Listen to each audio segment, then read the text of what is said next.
2026 నాటికి మనం చేసే పనిని ఒక సాఫ్ట్వేర్ మనకంటే ఒక 5 వేగంగా చెయ్యగలిగితే అసలు పరిస్థితేంటి? ఈనాటి మన లోతైన విశ్లేషణలో ముఖ్యంగా ఆర్టిఫిషియల్ జనరల్ ఇంటెలిజెన్స్ అదే ఏజీఐ ప్రపంచవ్యాప్తంగా ఉద్యోగాలను ఎలా మార్చబోతోంది అనే పరిశోధనా పత్రాలను పరిశీలిద్దాం. అవును, ఇది అందరూ తెలుసుకోవాల్సిన విషయం. అంటే ఇక్కడ మన ప్రధాన లక్ష్యమేంటంటే ఏజీఐ వల్ల ఉద్యోగాలు పూర్తిగా కనుమరుగవుతాయా లేదా కొత్త రూపుదిద్దుకుంటాయా అనే వాస్తవాలను వెలికి తీయడం. నాకైతే ఏజీఐ అనేది కేవలం ఒక కొత్త సాఫ్ట్వేర్ కాదు అనిపిస్తోంది. 100 ఏళ్ల క్రితం విద్యుత్ కనిపెట్టినప్పుడు అది మిగతా యంత్రాలను నడిపించే ఒక అదృశ్య శక్తిగా ఎలా మారిందో ఏజీఐ కూడా భవిష్యత్తులో ప్రతి ఉద్యోగాన్ని నడిపించే శక్తిగా మారబోతోంది కదా. ఎగ్జాక్ట్లీ. ఆ విద్యుత్ పోలిక చాలా కరెక్ట్గా చెప్పారు. ఎందుకంటే ఇప్పటివరకు మనం చూసిన సాధారణ ఏఐ కేవలం ఒక నిర్దిష్టమైన పనికి మాత్రమే పరిమితం. అంటే ఫోటోలు గుర్తించడం లేదా చెస్ ఆడటం అలాంటివి అనమాట. రైట్, కేవలం ఒక్క పని మాత్రమే చేస్తుంది. అవును, కానీ ఏజీఐ అలా కాదు. అది అచ్చం ఒక మనిషిలాగా తర్కించగలదు, నేర్చుకోగలదు. అంటే ఒక రంగంలోని సమాచారాన్ని మరో రంగంతో అనుసంధానం చేసి సమస్యలను చాలా సులభంగా పరిష్కరించగలదు. ఒక్క నిమిషం, ఇక్కడ నాకొక సందేహం వస్తుంది.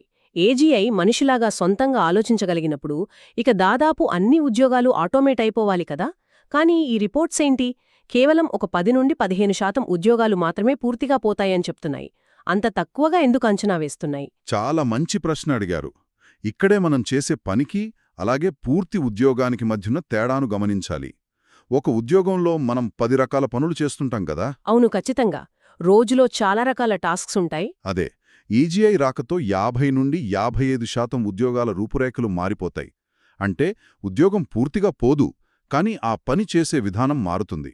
ఒక డిజిటల్ మార్కెటర్నే ఉదాహరణగా తీసుకుందాం. ఓకే.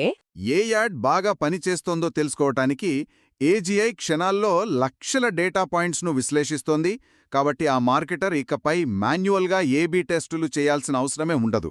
ఓహో, అంటే కేవలం మనిషి సైకాలజీని అర్థం చేసుకుని ఏజీఐకి ఎలాంటి వ్యూహాలు ఇవ్వాలో దిశానిర్దేశం చేయటం మీద మాత్రమే వాళ్లు దృష్టి పెడతారన్నమాట. కరెక్ట్, సరిగ్గా చెప్పారు. కానీ ఇక్కడే మరో విషయం. ఆలోచించే లాజికల్ పని ఏజీఐ చేస్తే మరి బేసిక్ డేటా ప్రాసెసింగ్ చేసే ఎంట్రీ లెవెల్ ఉద్యోగాలకు ముప్పు తప్పదు కదా. బహుశా అందుకేనేమో మ్యానుఫ్యాక్చరింగ్ అలాగే కస్టమర్ సపోర్ట్ లాంటి రంగాల్లో 2026 నాటికి 2 మిలియన్ల ఉద్యోగాలు ప్రమాదంలో ఉన్నాయని ఈ రిపోర్ట్స్ హెచ్చరిస్తున్నాయి. అవును, అందులో ఎలాంటి సందేహం లేదు. ఏంటంటే ఒకే పద్ధతిలో పునరావృత్తమయ్యే పనులను ఏజీఐ చాలా వేగంగా ఆటోమేట్ చేసేస్తోంది. కాబట్టే ఎంట్రీ లెవెల్ ఉద్యోగుల్లో అంత ఆందోళన కనిపిస్తోంది. నిజమే. కానీ ఇక్కడ మనం ఇంకో కోణం చూడాలి. పాత పద్ధతులు పోతున్న చోట సూపర్ వర్కర్స్ అనే కొత్త తరం వస్తోంది తెలుసా? అంటే ప్రాంప్ట్ ఇంజనీర్లు లాంటి కొత్త ఉద్యోగాలు వస్తున్నాయి. ప్రాంప్ట్ ఇంజనీర్ అంటే ఏజీఐ నుండి అత్యుత్తమ ఫలితాలు రాబట్టడానికి దానికి ఎలాంటి ఖచ్చితమైన సూచనలు ఇవ్వాలో తెలిసిన నిపుణులన్నమాట. వావ్!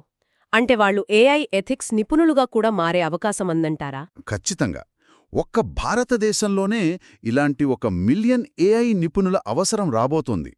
ఏజీఐ వాడే ఒక వ్యక్తి 5గురితో సమానంగా పనిచేసే ఒక సూపర్ వర్కర్ అయిపోతాడు. ఇది వింటుంటే నాకేమనిపిస్తోందంటే భవిష్యత్తులో పోటీ మనిషికి యంత్రానికి మధ్య కాదు, ఏఐ వాడటం తెలిసిన మనిషికి అసలు ఏఐ వాడని మనిషికి మధ్య అసలు పోటీ ఉండబోతోంది. ఏజీఐ వాడే ఒక వ్యక్తి 5గురితో సమానంగా పని చేయగలగడమంటే నిజంగా అది ఒక గేమ్ చేంజర్ గదా. అవును, ఇది చాలా కీలకమైన పరిణామం. దీనివల్ల ఒక వ్యక్తి ప్రొడక్టివిటీ 5 పెరుగుతుంది. కానీ ఈ వేగంతో పాటు మనకు కొత్త సమస్య కూడా వస్తోంది. మన నైపుణ్యాలు పాతపడిపోయే వేగం దాదాపు 66% పెరిగింది. 66%? అంటే మనం నిరంతరం కొత్త స్కిల్స్ నేర్చుకుంటూనే ఉండాలన్నమాట. అదే అసలు సమస్య. దురదృష్టవశాత్తు ఇది ఆదాయ అసమానతలకు దారితీస్తోంది. పరిశోధనలేం చెప్తున్నాయంటే నైపుణ్యాలు పెంచుకున్నా కేవలం 12% మందికి మాత్రమే జీతాలు గణనీయంగా పెరిగే అవకాశం ఉంది.